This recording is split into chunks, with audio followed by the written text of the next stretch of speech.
তো আমি রেডি হয়ে গেছি। আমি ওই বলেছিলাম ছাদ্য বাড়ির নিমন্ত্রণ আছে, নিমন্ত্রণের জন্য রেডি হয়ে গেছি। আমার মাও চলে এসেছে।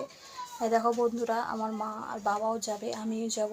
আর বোনও দেখো রেডি হয়েছে। বোনও মুখটা একটু দেখিয়ে দাও। আর সাত্বিক রেডি হয়নি, দাদাভাই রেডি হয়নি, ওরা রেডি হবে, তারপরে আমরা বেরোবো। হাই বন্ধুরা, তোমাদেরকে বলা হয়নি যে আজকে ছাদ্য বাড়ি গেছিলাম কি কি খেয়ে আইয়েছে। আজকে কি খাইছিল বলো তো? আজকে ভাত করেছিল, ডাল করেছিল, ফুলকপির চিংড়ি করেছিল, আর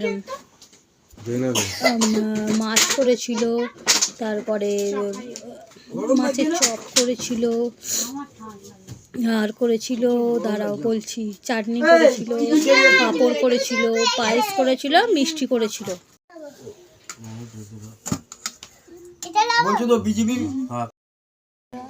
আর একটা কথা তোমাদের বলার আছে, আর কি করেছিলাম বলো তো?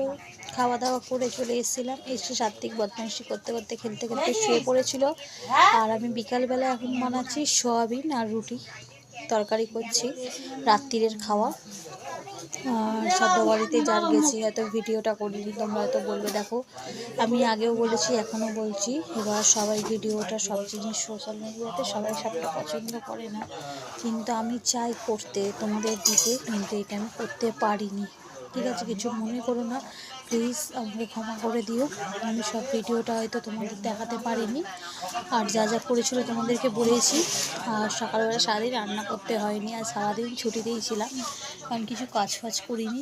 এই রাত্রিবেলা মায়ের কাছে এসে সাত্বিক কাজ ছিল, বোন চলে এসছে বলে, ওই জন্য আমি বাড়ি চলে এসেছিলাম। বাড়ি এসে এবার বসে বসে দেখছি খাবারের কিছু করতে হবে, রাত্রে কিছু খাবো, খাবারের আইটেম আমি সেটা দেখাবো কী খাচ্ছি। সয়াবিন আলুর তরকারি আর রুটি, মা রুটি মাখছে, আটা মাখছে, আর সাত্বিক গাড়ি নিয়ে খেলছি, দেখাচ্ছি দাঁড়াও। বন্ধুরা, আমাদের খাওয়া হয়ে গেছে, খেয়ে দেওয়া সবাই শুয়ে পড়ছি। সবাইকে গুড নাইট। আর আমি যে ভিডিও করবো, লাইক কমেন্ট শেয়ার করতে প্লিজ বলুন না। সবাইকে টাটা।